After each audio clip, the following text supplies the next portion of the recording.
you in the 06010.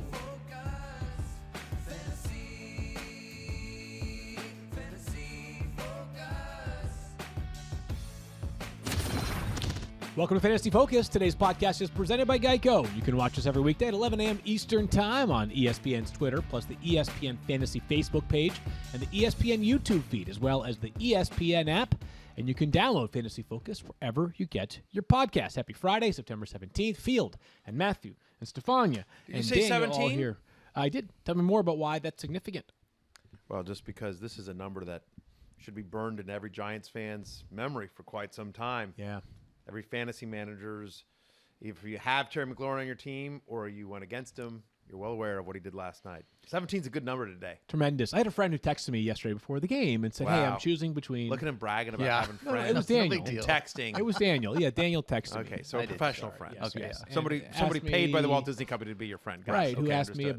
about Terry McLaurin versus another very, very talented wide receiver. And Yeah. I'm like, listen, man, I'm like, hey, my ranks tell me, my ranks, I have McLaurin ahead of this other wide receiver, but like, this is fantasy football. Like, it's not crazy to think that Terry could have 100-plus yards. The other receiver could have 100-plus Sure. yards. Like, these are two very good players. Like, go with your gut here, right?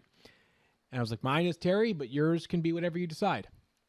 Text me like middle of second quarter. He's like, a bunch of expletives. I just can't even repeat the text message on the show. Sure. It's a How many dollars did he owe you? I don't know. I don't think any. I'm gonna see him in a few weeks. I can ask him whether Right, Because the he cursed, cursing. right? Yeah, the because he cursing. cursed. lot of money. Yes, Lot of cursing money jar. from We that. should get that back at some point. Yeah. I got diapers to buy. I could Yeah, profit I'm off of that 1000%. swear jar. Right.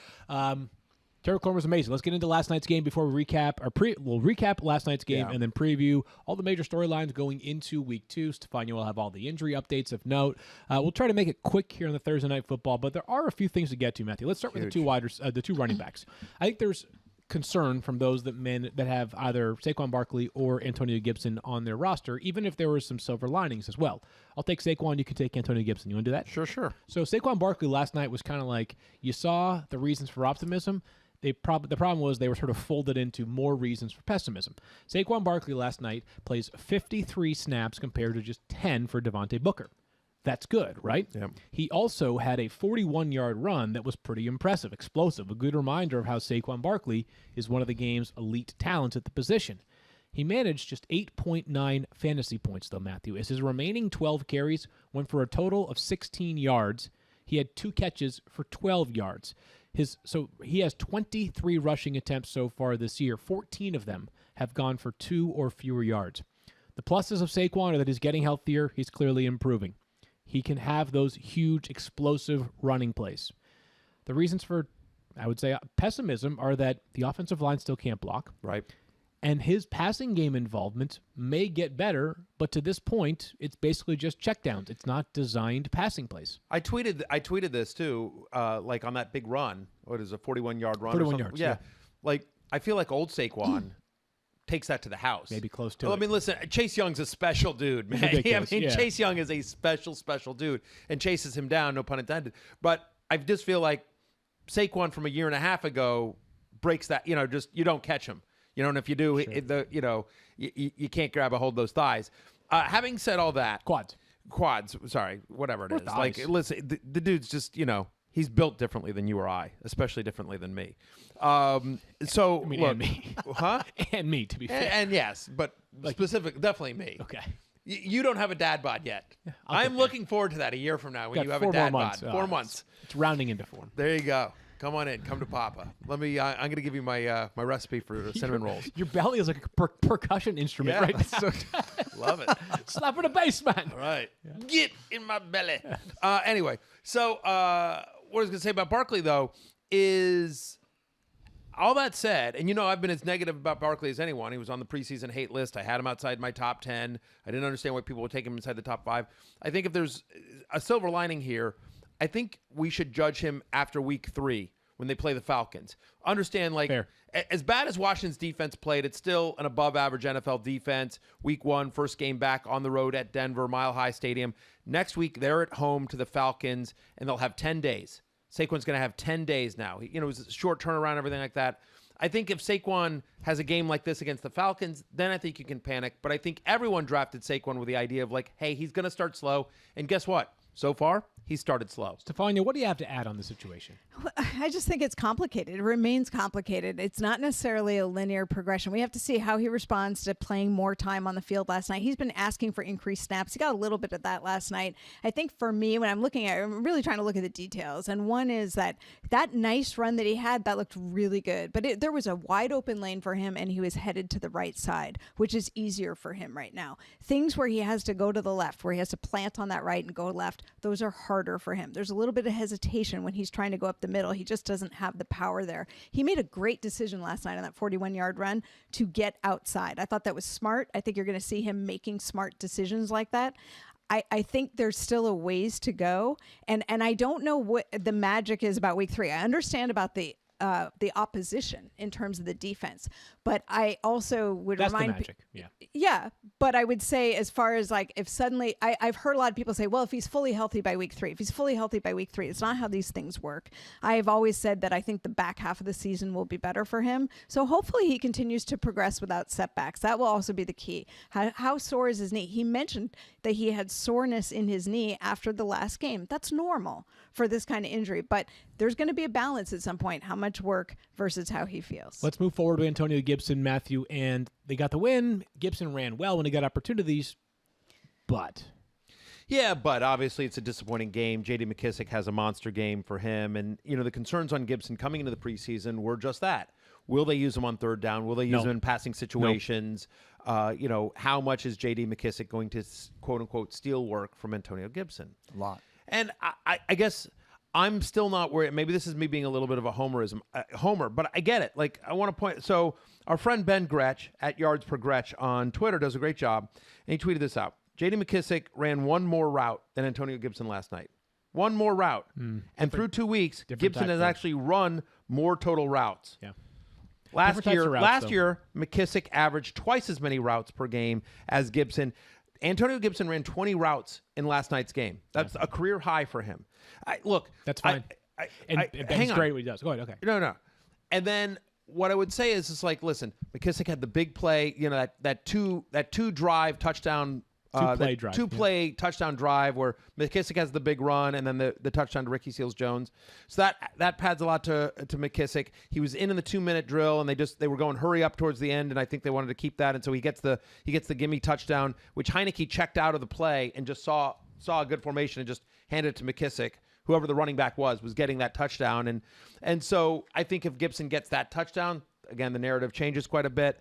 I am not worried about Antonio Gibson. Look, McKissic's going to have, as we said in the preseason, deep league PPR value, but I still think in a game in which he got 15 touches, he got 2 targets, he ran 20 routes, the offense looked good. I'm more in on Antonio Gibson than out. Yeah, I mean, listen, I'm still in on Antonio Gibson. It was like a top 20-ish running back, but yards, all routes are not created equally. They just aren't. And running 20 routes where you're like the 5th option on 17 of them or 19 of them is a lot different than J.D. McKissic getting the potential easy money plays. Up-tempo, 2-minute situations, got-to-have-it situations. All of those went to J.D. McKissic last night, and based off of last year and the first 2 games of this year, I don't know that changes going forward. I kept saying the key to Antonio Gibson unlocking elite running back upside was getting those snaps, and the early indications are that's not going to be the case. Still optimistic, but lowering expectations for the rest of the season. Last point on this, and then we'll move on to another player. But one thing you and I talked about prior to the show is, again, Taylor Heineke didn't get any first-team reps during training camp, and now he gets thrown to the game last week and had only 2 days really to prep for this game. And it felt like to me watching the game, just watching it live, I haven't gone back and watched the tape, but it felt like Heineke just kind of locked in on his first read a decent amount. And so I feel like as Heineke gets more familiar with this offense, that they will use, I mean, when you say Gibson was the 5th option, he's just not looking to check down. And basically, I felt like Heineke sort of locked in and like, this play's going to Taylor McLaurin, right, even if he's got 2 guys on him. Again, we talked about the idea of him, like, there was not a single pass play designed for Antonio Gibson last night. Not one screen, not one dump, not one for Antonio Gibson last night. He got 2 targets. McKissic got 6. I get it. I That's feel concerning. I just feel like last night's game just was a super weird game, an intense one, and I'm not ready to. You're like, I have Antonio Gibson as a top 20-ish running back. I would say he's a top 10 to 12-ish running back. Maybe not leaping into the top 5 as we thought he could if he could get McCaffrey-like or even like half of McKissick's targets. I get it. He's not there yet. But I'm still, if I were ranking for the rest of the season from today on, Antonio Gibson's inside my top 12 of running backs. I'd have him more like 16 to 20 personally, just concerned. Wow. Hates Antonio Gibson. But 16. He might be closer to 10. I mean, like, He plays, I'd have to think about it. But he's like, played well through 2 games, and he's got like 17 fantasy points. Like, I don't know how, like, they're not throwing the ball. We talk about this all the time. Like, if you don't get throws, it's not going to be easy to make it anywhere close to the top 10 of running backs. To be fair, it's wide receiver is a position that he probably doesn't know how to play very well. Right, like, this is a guy who's never caught a ball before, right? Right, So it's weird that they wouldn't have. exactly. It makes total sense why they wouldn't design a play for him. No, Exactly. I'm telling you, no coach in the preseason is ever selling me this bill of goods about how he's our Christian McCaffrey. Stop it. Your Christian McCaffrey doesn't exist. Let's keep moving here to a couple more takeaways from this game. angry field. Yeah, just a few more thoughts here. Just quickly, Sterling Shepard, 9 catches again last night. Seems like you can pretty much make him a lineup lock because it's clear he is the best Giants wide receiver. Kadarius Toney barely played, and Kenny Golladay, until further notice, belongs outside your lineup, which is where we had him anyways, Matthew. But you would expect much more out of a guy that got $18 million per year this offseason. Yeah, I mean, listen, a lot was made of the conversation, quote unquote conversation that him and Daniel Jones had on the sidelines, animated conversation. But I just thought from a health perspective, I thought Kenny Golladay looked better than I expected. And once again, I thought overall the Giants offense looked good.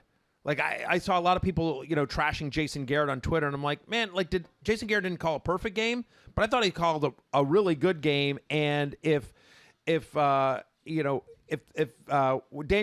not a penalty on Daniel Jones's a touchdown Long run, touchdown if run. there's if Darius Slayton doesn't drop that ball, if Dexter Lawrence doesn't come off sides on a missed field goal, like I think the narrative about this game is much different.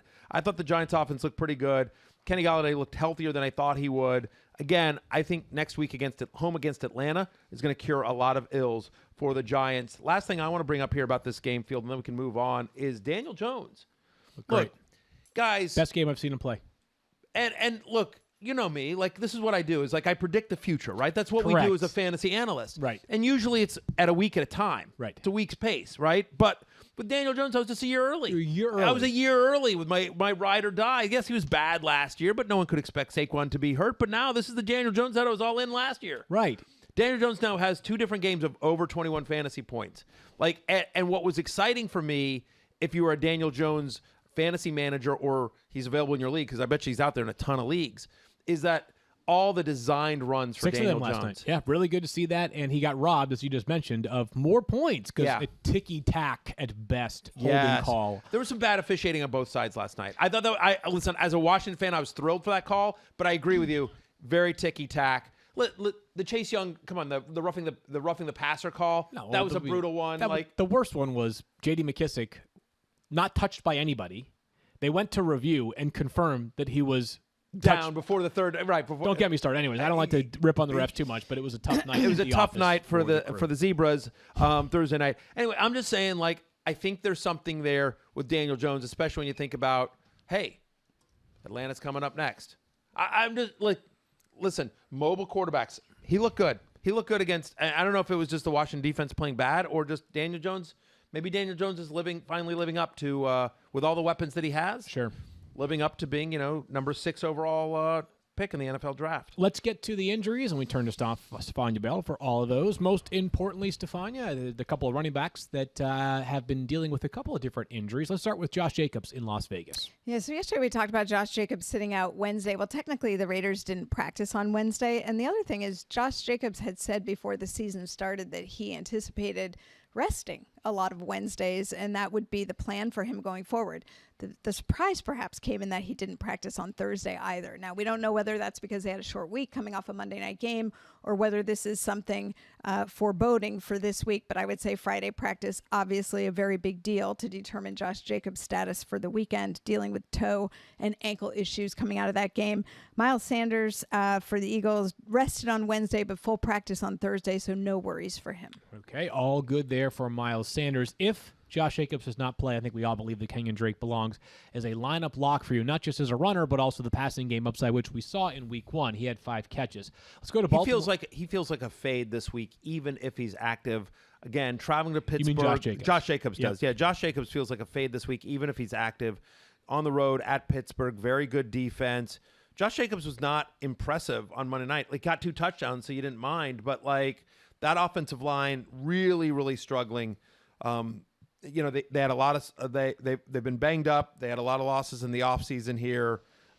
I think Josh Jacobs is a talented NFL runner, but given that offensive line, the fact that he's less than 100% healthy, even if he's active and going against the Steelers, I'm looking for other options if I have Josh Jacobs this week. All right, let's go to Baltimore, Stephania. They host the Chiefs on Sunday night. Hollywood Brown, obviously, also playing that Monday night game, so perhaps they've been monitoring him on a short week. But what do we know about him with this hamstring issue? Well, we know he's actually listed with an ankle issue as being not practicing Wednesday or Thursday, but they may have him practice on Friday. That is the rumor. Now they're getting ready to practice right now as we're recording this podcast, so that's something that people want to pay attention to. All right, we'll keep an eye on Hollywood Brown. He was really good in Week 1, 6 catches, all of them 69 yards and a touchdown, I should say, for Hollywood Brown. If he plays, this would be a matchup where you have to figure the Ravens have to throw to stay up with the Kansas City Chiefs. And, I just want to add, look at what the Ravens have been dealing with injuries, losing another backup cornerback this week. You have to believe that if they have anybody who's dealing with anything, they're going to be conservative right now. One piece of news I wanted to update just was announced a few minutes ago. Head coach Brian Flores of the Dolphins just announced that Will Fuller will not play on Sunday due to a personal matter. He was excused from Thursday's practice. He will be excused from today's practice and not play on Sunday. So Fuller, who missed Week 1 while serving the final game of a suspension, is out again on Sunday. Certainly wish the best for Will during this time. We don't know the nature of the personal matter, but Brian Flores made it clear there are many things in life that are more important than the game of football. Stephania, any injury update on the defensive side of the ball that you want to make us aware of? Yeah, Darius Leonard for the Colts on the injury report because of an ankle issue and an illness. Now, this cropped up the illness. It's a non-COVID related illness. And the ankle is something, he had a procedure back in July, and so he deals with some soreness from time to time. My understanding is that there is minimal concern about him heading into this week. He is expected to play. Very important for the Colts. Okay, for those of you that might play in an IDP league, Leonard is one of the best options. He is a tackling machine. Sounds like a good progress update. All that with all that in mind from Stephania there. Even if he And has certainly, not yet practiced. if he were to miss the game, that would be a boon to Darrell Henderson and the rest of the Rams. Yes, it would be. We're going to play a game of React or Relax after a big Week 1 in a minute. But first, did you know that Tony Romo is a motivational speaker now? What? All this football season, Tony and Corona are remotivating football fans to live the game day good life. Let Tony unlock your football fan potential at romotivation.com. There you can launch an augmented reality experience that will put Tony in your living room or at the bar next to you while you watch the game. It's true, you can be better at watching football. Let Romo and Corona show you how to live the game day good life. Visit romotivation.com now. Please drink responsibly. Corona Extra Beer, imported by Crown Imports, Chicago, Illinois. Do you own or rent your home? Yep. Sure you do. And I'll bet it can be hard work too. But you know what's easy? Bundling policies with Geico. Geico makes it easy to bundle your homeowners or renter's insurance along with your auto policy. And it's a good thing too because you already have so much to do around your home.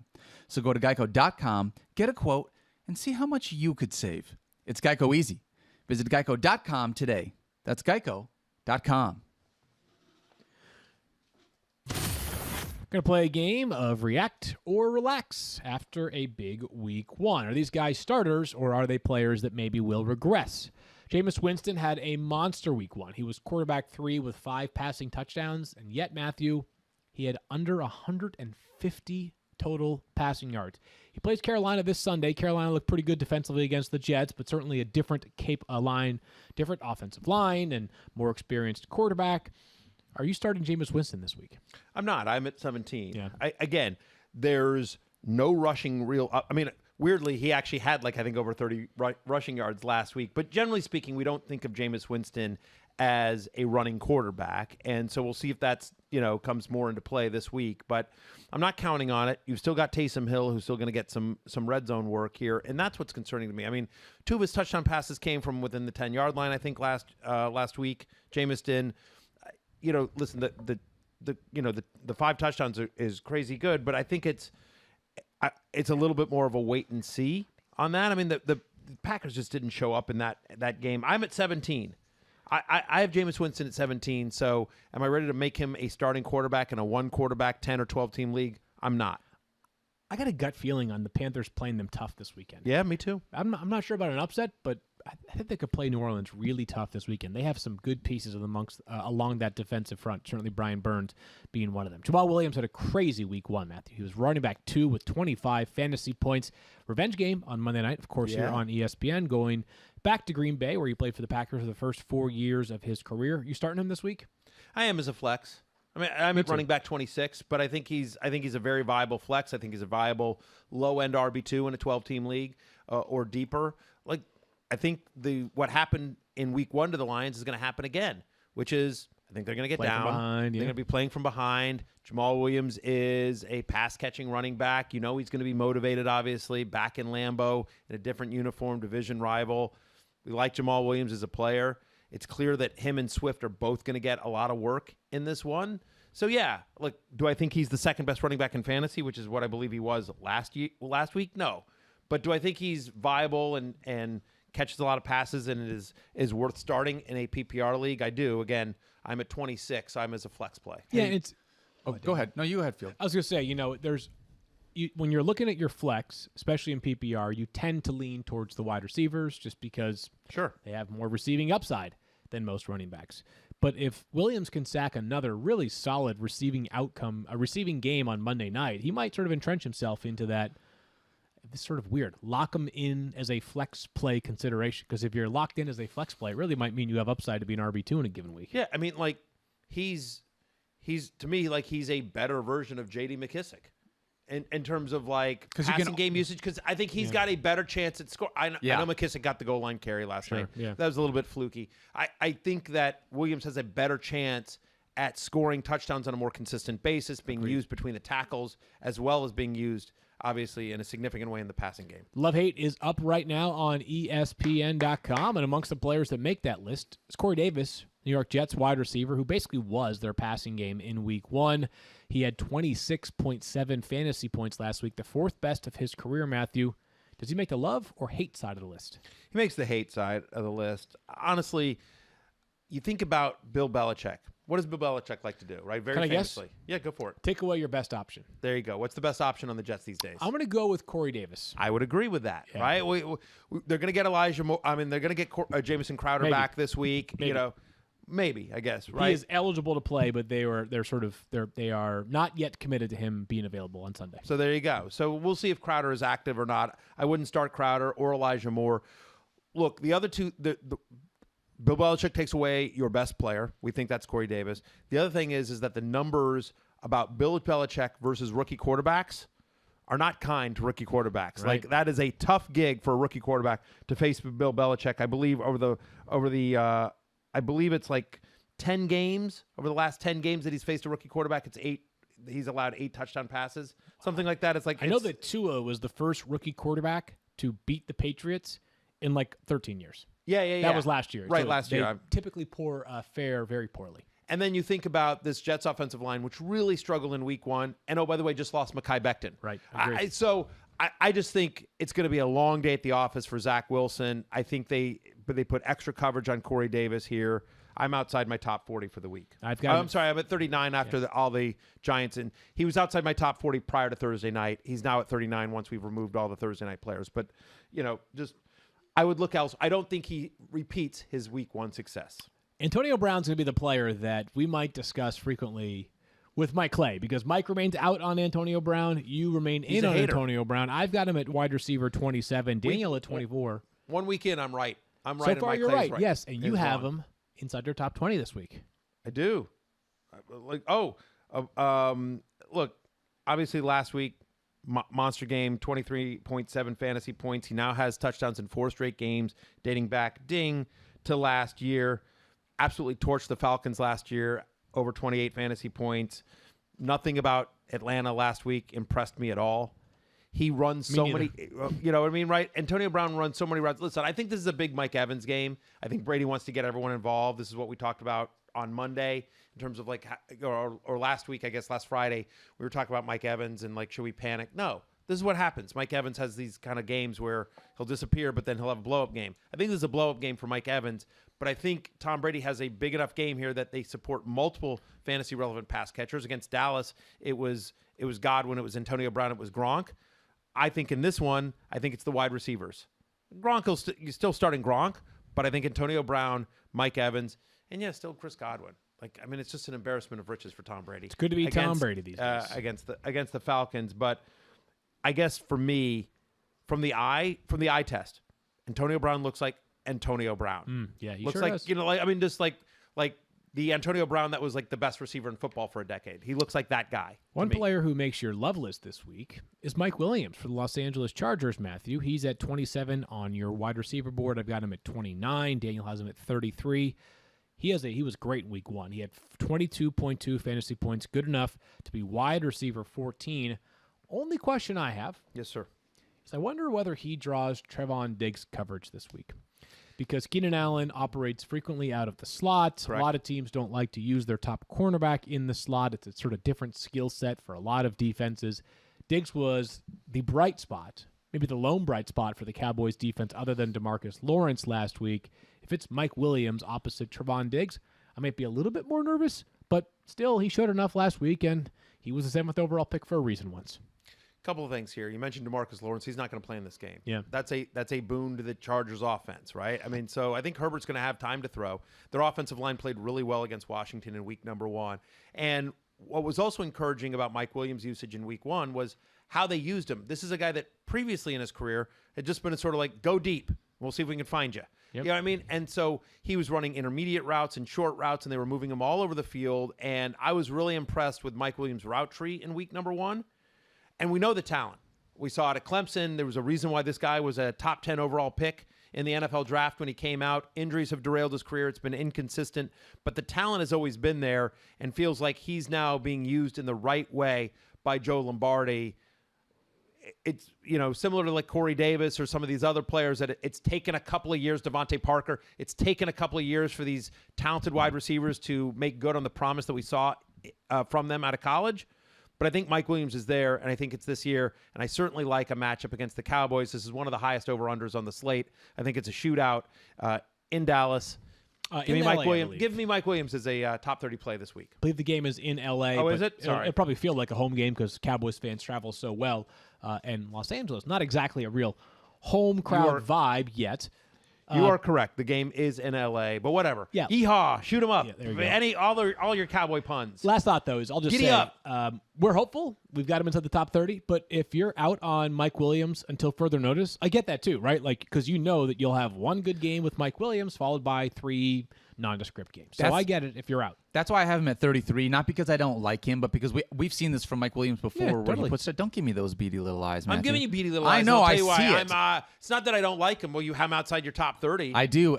I have him outside my top 30 because I've seen this. I've seen this before. I've watched Mike Williams put up big games and not show me consistency. And I think that you guys are both right in this second year of Justin Herbert can be a different Mike Williams than what we've seen before. New I just coaching want staff, too. I want to see it before I trust it in my fantasy lineup another week. Who you start like? Where do you have?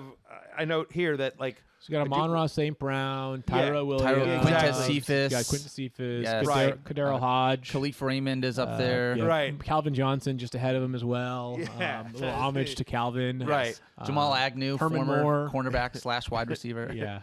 Exactly. Jack Fox, the punter who can catch well. I'll tell you who I don't have ahead of Mike Williams. It's Julio Jones. Okay. Julio Jones, there who you makes go. this week's hate list. We can move forward to the love-hate section of the show. And Matthew, eye test, it was ugly for the entire Titans offense. I just, as I said, I believe Tuesday on the show, little nervous here, Matthew, just following how the NFL viewed Julio Jones this offseason. Right. Maybe the NFL was onto something in the modest price paid by Tennessee to acquire him at 32 years old. Perhaps the days of fantasy dominance are going to be much more infrequent. it was clear from watching the Week 1 game of the Titans that Julio Jones and Ryan Tannehill not on the same page. 33% of Ryan Tannehill's throws to Julio last week were off target. Wow. So clearly there's a timing and a chemistry issue there. Then you think about that offensive line.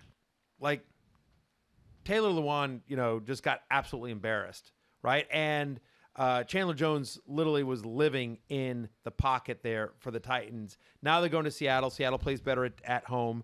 It's a tough defense. I thought the Seahawks looked pretty good against the Colts. They did, yeah. In week number 1. And so it's hard to throw when you're on your back, right? My expectation here is that they maybe dial it back a little bit, and this is a big Derrick Henry game. Like, let's try to take the Seattle crowd out of it. Let's get back to what we were doing. We probably, the game got out of hand quickly for them against Arizona, Tennessee, so they had to go pass heavy. But just like you want to see it from Mike Williams, like I'd like to see it from Julio in a Tennessee uniform. I mean, at least Mike Williams performed in week 1. He was great, Daniel, sitting on your bench because you don't believe in him. But, he was great for, all of us that have been on Mike Williams, this year and on the preseason.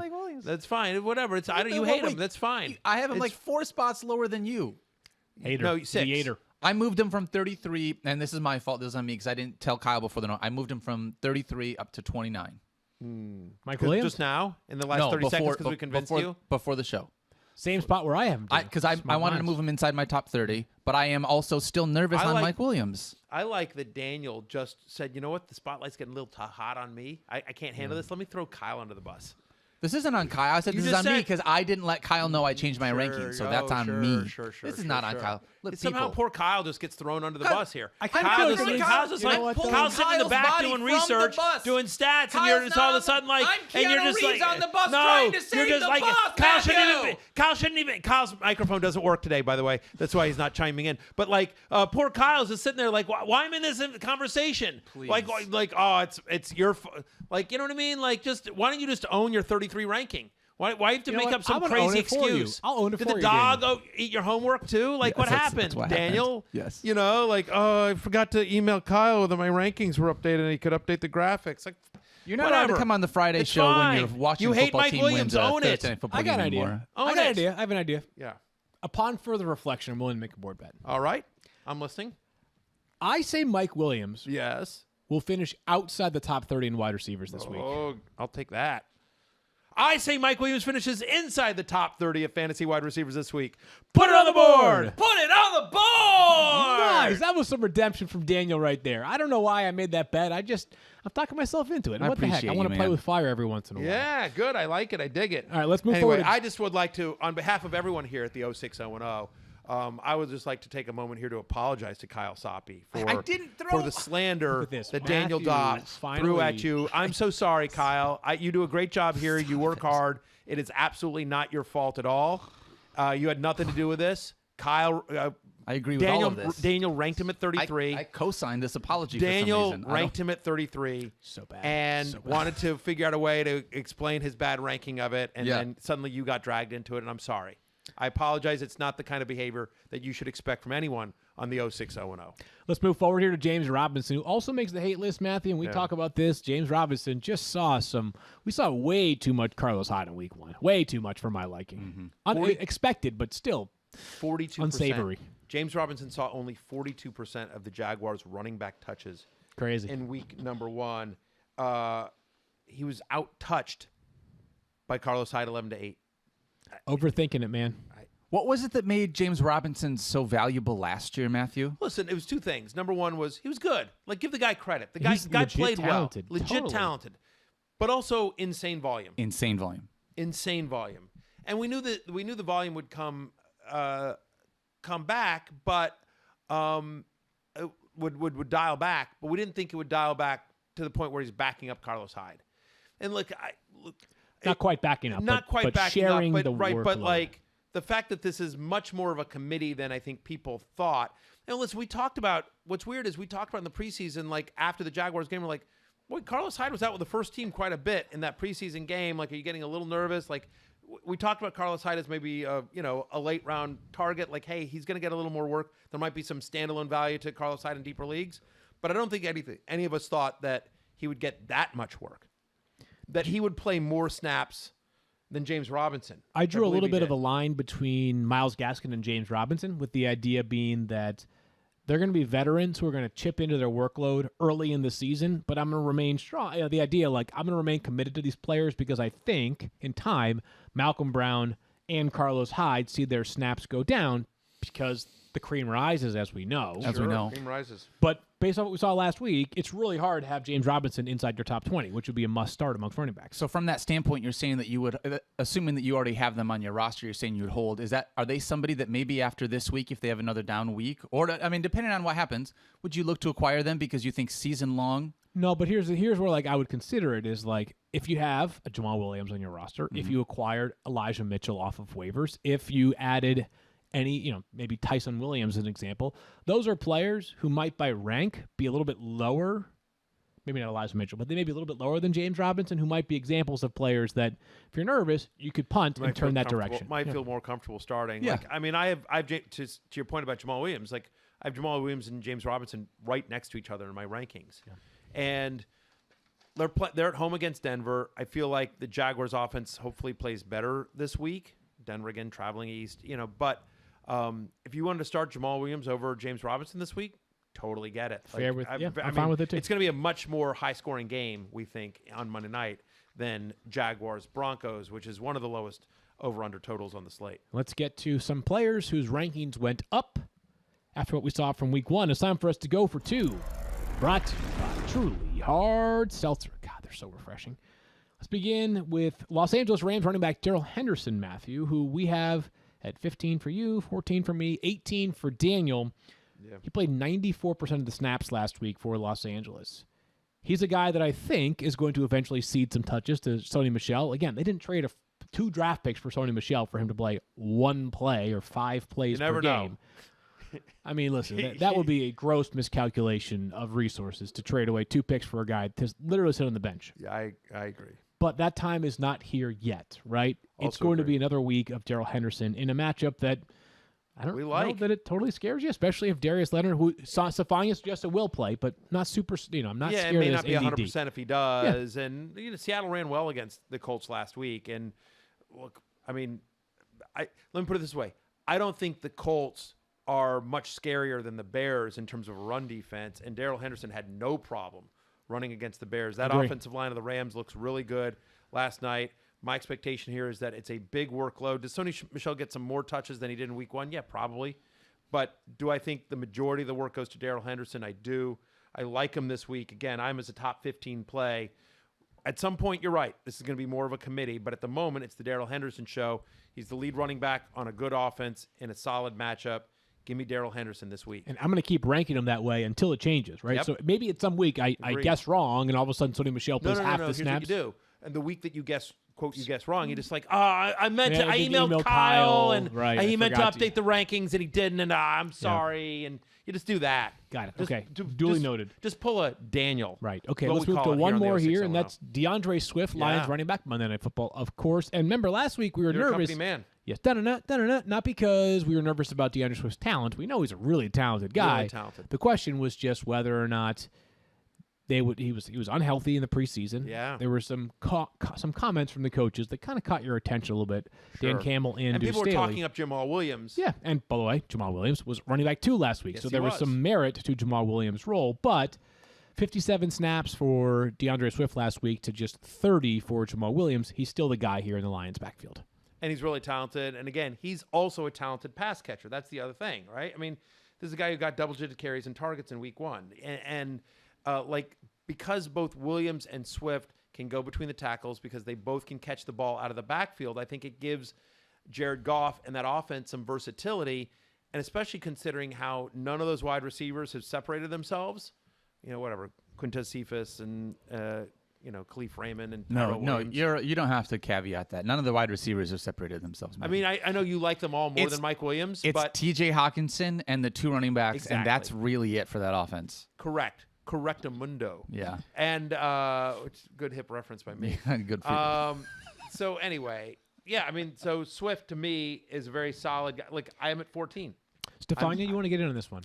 Oh, I just think that it's worth noting. So both running backs are on the injury report. People are always concerned when you see that on a Thursday. Don't forget they play Monday. DeAndre Swift you expect because he's listed with a groin issue. The same thing that was problematic for him going into week 1. And obviously he showed us that he was healthy enough to do that work in week 1. Jamal Williams listed with a chest injury. But again, I don't think this is a big deal. I think that's a Thursday reporting element, and given that they don't play till Monday night. Always a reminder. Yeah, I appreciate that. Hey, Stephania, real quickly, for people that can't watch the feed here at, they're listening to this, they're not watching the feed, you were wearing a T-shirt that says, I Heart PT. Is that the PT Cruiser? Are you a big car enthusiast? I said Pitt. My bad. Yeah, what is that? I Heart PT, physical therapy, me. I'm a Interesting. PT. I'm still a licensed PT. You love yourself? Is that what you're saying? I love Wow. my... Wow. Well, Wow, you know, Stephania. that's Kinda where it Matthew starts. Hey, check your your ego at the You door know a what, little bit, okay? Wow. Matthew, in order to find true happiness, you have to start from within. You wouldn't know about that. I But I wouldn't. do. No. I do love physical therapy. I'm very loyal to the profession. All my good people who are in physical therapy is my shout out to them today. It's Fun Shirt Friday. And I think every player who's gone through rehab, all these players who we see who get back, they're not getting there without the help of their physical therapist, among others. Right, So okay. Wow, Stephania, her own hype man. Interesting. this is hyping my profession. So Yeah, but you happen to be a Stop it. physical therapist, so you're yeah, just like, do they make a T-shirt that says "I heart old fantasy analysts"? Wow. Yes, I want Wow. That's a fantasy life shirt if I had Yeah. ever heard of one. I would Oh buy my that. I would put gosh. them out of stock. that T-shirt. Yeah, please. Oh my goodness. Absolutely. I just gave you a great I'll get idea. the fantasylife.com I store give you a to great print those. idea, and I want a cut of it when you start selling it. Oh my I'll gosh. buy Done one. and done. Sold and sold. Listen, I'm going to make Beth wear one. Field, what's your Fun Shirt Friday shirt? This is a shout out to my guy, the great Marcus Beers, one of my yeah. favorite people here at ESPN. It is, in fact, Swagoo season. I love you, Swagoo. I appreciate you for hooking me up with the T-shirt here. If you want to find these, go all over social media or all over Marcus's social media. He's at mspears96 on Twitter. And if you want to find him, just turn on your TV. He's on 22 and a half hours a day on ESPN. So big man ballin', Swagoo season. Love you, buddy. Thanks for the shirt. I appreciate that. I'd like a little swagoo swag. I can direct you to the website. I appreciate that. There you go. Fantastic. Fantastic. I'm wearing number 17, Terry McScoren. Just a little shout out to my guy. Little shout out balled out in a big way on Thursday night. got So, bald. all right, fair enough. Bald. Wow. Because you're Wow. Bald because I'm bald. Stop. Ing. Stop. bald. He was balling out. He's Balling out. Yes, that's balding I out. am balding out. Right. right.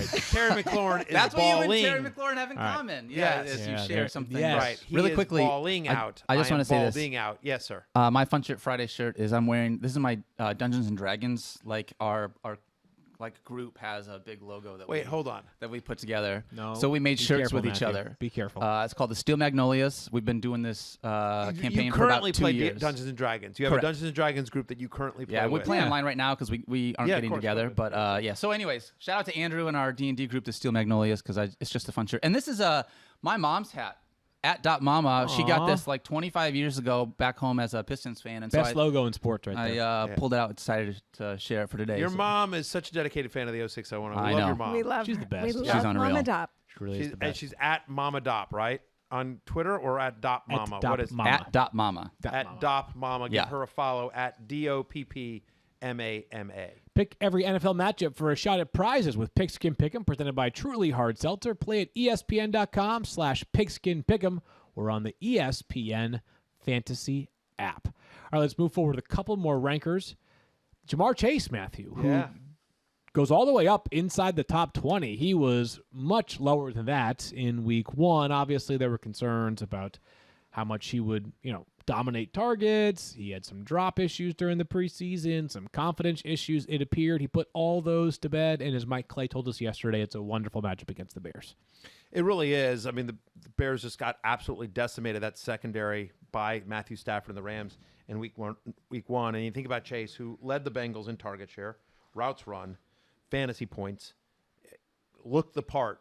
Like people were saying this is one of the best wide receiver prospects of the last 15 years. Looked the part in week number 1. So great matchup. Somebody that Joe Burrow is looking for in a significant way. The Bears allowed the most deep passes of any team in the NFL in week number 1. So they'll take a couple of shots at Jamar Chase. By the way, he's also super cheap in DFS this week. if you're looking for a DFS pick. One Jamar more. Chase. One more Yeah. is Tyler Boyd, who we talked about this a bunch, Matthew. So let's just sort of set the record straight one more time. You are in on Tyler Boyd this week. I am less optimistic. Well, look, In's a relative term, but still. Understood. I'm at 36. I'm at 47. So we're 11 spots apart at the moment. Again, the Bears secondary certainly struggled against the slot. Think about what my little Cooper Kupp did against them last week. I think Tyler Boyd is too talented a player not to get a lot of looks. I'm not ready to bail on him just yet. So, yeah, give me some Tyler Boyd, who had last year was very, very good, right? I mean, last year was very good. Top 15 wide receiver with Joe Burrow in all the games that Joe Burrow played last year. Week 1 was just kind of a weird game. I'm in is relative. I mean, I'm at 36, but I do think better days are ahead for Tyler Boyd, and it starts this week against the Bears. I want to mention, as long as we're talking about slot receivers, just want to mention very quickly, I meant to put him in love-hate, and I ended up forgetting.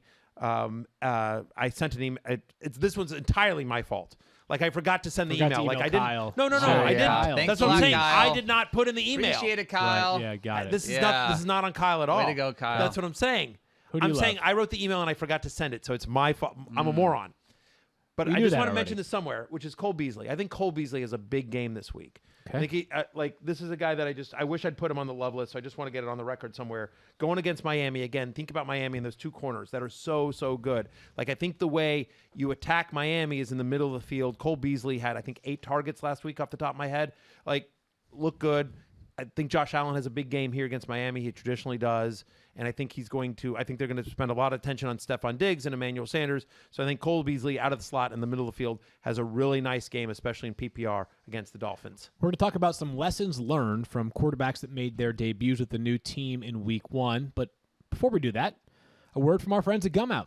Fantasy Focus Football is brought to you by Gumout. To get a peak performance, a lot of people try the latest techniques, technologies, and even ingredients.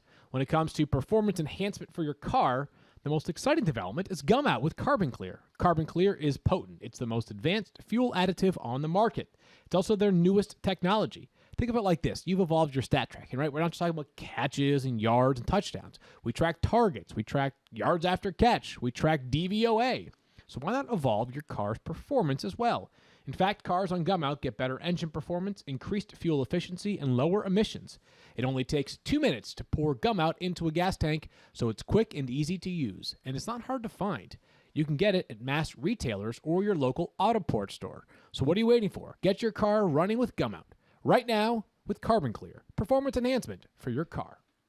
Did you know that more than 50 million men suffer from male pattern baldness? Almost 50 million, you say? 50 million! And 2 out of 3 of men will experience some form of hair loss by the age of 35. Keeps offers a simple, stress-free way to keep your hair. Convenient virtual doctor consultations and medications delivered straight to your door every 3 months. Yeah. You don't have to leave your home. Where was Keeps 10 years ago from me? That's a great question. Low-cost treatments start at just $10 per month, and Keeps offers generic versions, discreet packaging, and proven results. Keeps has more 5-star reviews than any of its competitors, and prevention is key. Treatment can take 4 to 6 months to see results, so act fast. Now, if you're ready to take action and prevent hair loss, go to keeps.com/FFF to receive your first month of treatment for free. That's keeps.com/FFF to get your first month for free. keeps.com/FFF. While you're out there signing up for Keeps, why don't you also check out the Fantasy Focus DFS podcast, now available on YouTube. If you go out and search Fantasy Focus DFS Week 2, you can watch myself, Mike Clay, and Al Zeidenfeld break down the Week 2 slate for you. And we also have Is this the CSS CSS DFS? CSS Yep. DFS. So check that out if you're into dipping your toe into the DFS waters. And Matthew, we just had a new episode of the Fantasy Show come out. Yeah. It's streaming right now on ESPN Plus, the Week 2 Love Hate Show. Really Nice. good episode. Really, really fun. as well. By the way, my love-hate article also out, also part of ESPN Plus. Feel just as your free agent finds column is, just as all the Mike Clay stuff, his playbook that'll come out tomorrow, or it came out today, I guess. His playbook that came out today, his wide receiver cornerback matchup that came out earlier in the week. And so an ESPN Plus subscription makes a lot of sense. And you're like, well, that makes sense. And I'm like, you know what? But for a few extra bucks, more than getting a year to subscription to ESPN Plus, you can get a rotopass.com subscription. Then you get 12 months of ESPN plus 5 other great fantasy sports websites. And when you talk about DFS, right? We have DFS lineup optimizers, DFS analysis, including on ESPN Plus, obviously. With Al Zeidenfeld does great work for us there. So I'm just saying, like, it's a pretty good bargain there. And it also give you, we have tools for trades and in-season waiver pickups and all the analysis you need. It's 5 great premium fantasy sports websites along with 12 months of ESPN Plus. You get a full year subscription and you use the promo code 0600 to get 10% off. It's like ESPN Plus Plus. ESPN Plus, yes, at rotopass.com. You know what my favorite line from Love Hate was this week? Tell me. Urban Meyer, if Trevor Lawrence struggles again, Urban Meyer's going to bench him for Chris Leak. It was the context of how Urban's very loyal to his college players. Appreciate that. That's Thank pretty you good. very much. That's Thanks. pretty good. First time it I've took me a laughed while when to you- decide who's the most obscure Ohio State quarterback and come with. Because you couldn't go Tebow because he'd already been Right, there, of course, right, Yeah, exactly. Yeah. Chris Leak, Florida quarterback, but still. I mean, same what idea. was sorry, Whatever. Urban Meyer. What I ment is most obscure Urban Meyer quarterback. Yeah, Alex Smith coming out Alex of retirement. Smith, right? Exactly. Yeah, I went back and forth with a bunch of different ones. Yeah, that was I good right looking there. up. Yeah, Yep. thanks. Let's move forward to lessons learned from new quarterbacks who made their debuts in Week 1. This is a fun fact. How about this? The Jets and the Patriots play on Sunday. 125th time they've ever played, which includes 3 playoff appearances. Wow. Sunday will be the first time that they've ever both started a rookie quarterback in that game. So it's Mac Jones versus Zach Wilson, 2 of the 5 first-round quarterbacks this year. The first time that 2 of those 5 will lead their respective teams against each other in a game. We hope this is a rivalry for like 15 years in this division. But is there a Patriots pass catcher that you felt most confident in, Matthew, coming off of what we saw in Week 1 from a fairly promising debut of Mac Jones? Yeah, I think it's still Jacoby Myers. Like, I get it. Nelson Aguilar had the better day, but I think Jacoby Myers, that was a function of, the coverage. I still like Jacoby Myers. I haven't ranked the highest. I'm at 37 this week. Got a red zone target here. He got 9 of the Patriots' 13 slot targets last week. So he got a lot of looks. Yeah. And again, we don't think the Jets' defense is particularly good. So No, if I'm starting a Patriots wide receiver this week, I think it's Jacoby Myers. But I don't mind a dart throw on Nelson Aguilar either. I think they have a lot of success here. I think Jonnu Smith has a big game. I'm in on the Patriots this week. I think it's so a huge Aguilar I goes think it's in as I move, toggle him over to the other side of the in-out board. That's my... I wish, by the way, who else would be in would be Damian Harris. I know we're talking just pass catchers. Yeah. But I think Damian Harris, I know he had the bad fumble late, but I think Damian Harris redeems himself. I thought overall he ran well. Yeah. I think the fact that Ramondre Stevenson also had a turnover helps Damian Harris's cause. I think Damian Harris has a big game this week. I'm going to overrule you here. I'm going to say Nelson Aguilar needs to be an out. If we don't have him ranked as a player that we're starting in the starting lineup, we should just put him on the outside. Okay, well, you're making this difficult on me, Daniel. You know As I what, work Field? through It's this, not my Jacoby fault. Myers goes in. Nelson Is it Aguilar Kyle's goes fault? out. Whose fault is it, Jonnu Daniel? Smith goes in. It's not my fault. Matt Harrington. It might not Matt happen this Harrington's week, by fault. the way. Matt I would Harrington's just fault. say, Oh my God, that's right. Matt Harrington, our producer. You know what? You know what Daniel's dressed as today? What? Yeah, Himself? he's dressed as a train captain because he's driving the train and running and throwing everyone under the tracks. That's what he's doing. How about this? Yeah. I don't know if it happens this week, but the Patriots were, I would say, fairly conservative, if not very conservative with Mac Sure. Jones last week. He's going to let it rip soon. Yeah. And I think things open up in that offense. It may not be this week. It's a good matchup, too, but it's still only the second week of the season. Soon enough, that offense is going to let things just rip. one little thing to add, just monitor Jonnu Smith added to the injury report yesterday with the hip issue as a limited participant. So I'm not aware that it's any sort of a big deal yet, but just keep Something an to eye. monitor. Yeah. Something to monitor. Best Yeah. place Appreciate to When that. anyone monitor is all the added on injuries. Thursday, Yeah. you always want to double check. The best place to Yeah. monitor all injury updates, Fantasy Football Now, Sunday morning, 10 a.m. Eastern Time on ESPN2. You Matthew are a Stafford, company man. Dun, dun, dun, dun, dun, And I dun. just want to be clear here for the viewers at home or anyone listening at home. When you say let it rip, what you mean is he's going to be aggressive in his pass throwing. You don't mean let it rip like the way when I'll say to my wife when we're under the covers, hey, I'm going to let it rip. I'm just trying to be clear about what you mean when you say let it How rip. on earth are you married to an angel like your wife? when you are the way that you are. No one knows. I don't. No one get knows. It. I don't get it. Balding I Dutch don't oven either. king over here. I don't either. I think she's just sort of wore down. Yeah. 5 kids. She's so busy with her kids. She's so Listen, busy with her I can kids. She's vouch just for like, that. I can yeah. stop. I can vouch for that. Yeah. Let's let's- talk about Van Let's Jefferson and finish this Tyler up. Yeah, Higbee. but Matthew Okay. Stafford was very sharp for the Rams in Week 1. Last week we saw several pass catchers make their mark, especially Cooper Kupp. But Matt, let's talk about sort of the ancillary pass catchers in this offense. Van Jefferson had a long touchdown after a great call by Lindsey Theory on Fantasy Football Now in the morning. Yeah. Can he run it back this week? Never say never. I mean, certainly the Colts got beat deep. I mean, Tyler Lockett had a field day against the Colts in week number 1. So I think that's something that Indianapolis struggles with quite a bit. My expectation is they will take some deep shots. So possibly. But, they also had Deshaun Jackson, run a lot of routes. Cooper Kupp had a big game.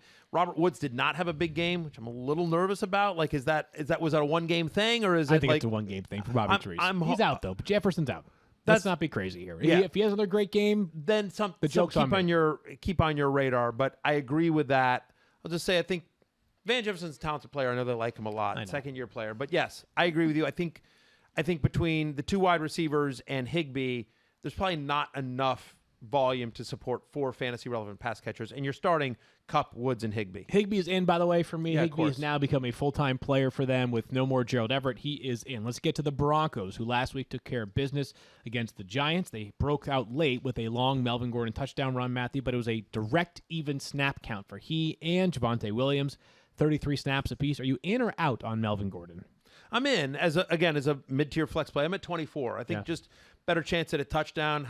Obviously had the big run.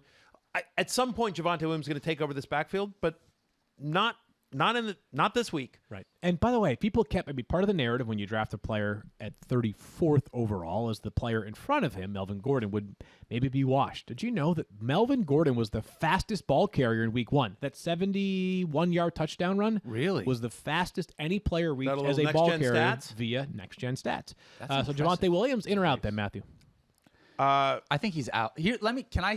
Yeah, go You for tell it. me. Daniel, You tell me you're if I'm wrong, Matthew, because I don't mind that. You're good at doing that. You're wrong. So I think No, Javonte you're right. Williams is out, not because I don't think he's not going to play, and I think he will get touches, but until I see him, like you said, Field, take over that role, I think he's always going to be right outside that top 30 because he'll have that opportunity, but he's not going to have it full time. How about this, though? Let me ask you this. Would you have put Melvin Gordon in or out? I'd have put Melvin Gordon in. Interesting, only because the line feels so thin to me. Right. Like the line was just Melvin Gordon had one long touchdown run late. Prior to that, they were equal players. So maybe I'd put Javonte Williams in as well. I mean, again, I have him at 30. I have Gordon at 24. So I've made a call there, but not a big difference between the two. And they're on the road at Jacksonville. Jaguars let I think 18 billion different Texans running backs score last week. They did, yeah. I mean, honestly, seriously, on the road at Jacksonville, there's absolutely no reason why that Gordon and Williams can't each get into the end zone or each have a productive fantasy day, each have a top 30 fantasy day.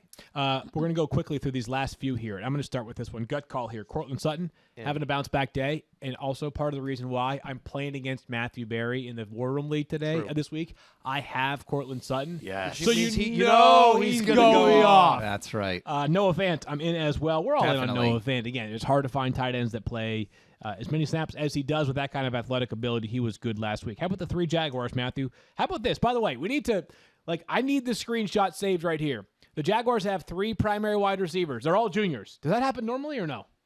I don't think so. DJ Chark Jr., Marvin Jones Jr., Laviska Shenault Jr., Matthew, in or out? Let's go speed, dating, style. DJ Chark, in or Out. out? I'm Interesting. out on all of them. Really? Yeah. Bad matchup? Bad matchup with Denver. Okay. I thought that offense looked terrible. Okay. No Ronald Darby this week. I'm with you. If you had to pick one, Matthew, which DJ one Chark would you for me. pick?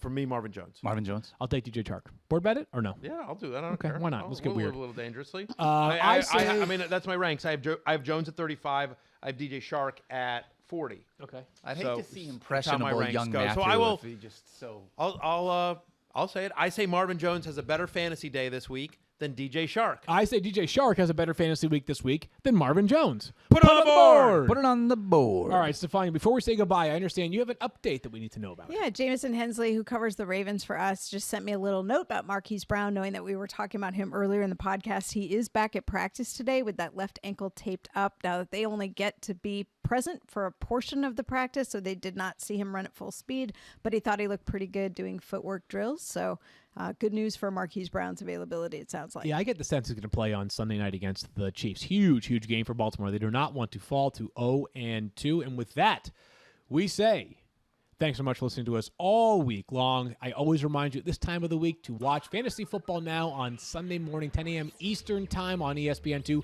Or once F1 coverage is over, we'll start on ESPN News. For Matthew and Stephania and Daniel and Kyle, because I'm the only Poor person Kyle. who actually emails and appreciates You Kyle stop around it. here. I am. You're not alone. We're No, talking everyone appreciates Kyle except for Daniel, who throws him under the bus. I'm throwing Put all him on you the under the bus. on the tracks, Everyone's runs getting them on the over. bus after the Look, show. here's a quick impression. Who am I? I'm Daniel. Boop, boop, boop. Oh, I just ran over Kyle. Boop, boop, boop. I just. Let's get Boop, that I'm T-shirt backing for up. Matthew. I heart That one I backed up on was analyst. Matthew, for the record. Oh, man. All right, we try to say goodbye. This time we're actually going to do it. We're back on Monday with the recap of everything that took place in Week 2. Good luck in your matchups. Go, Cortland Sutton. Peace out.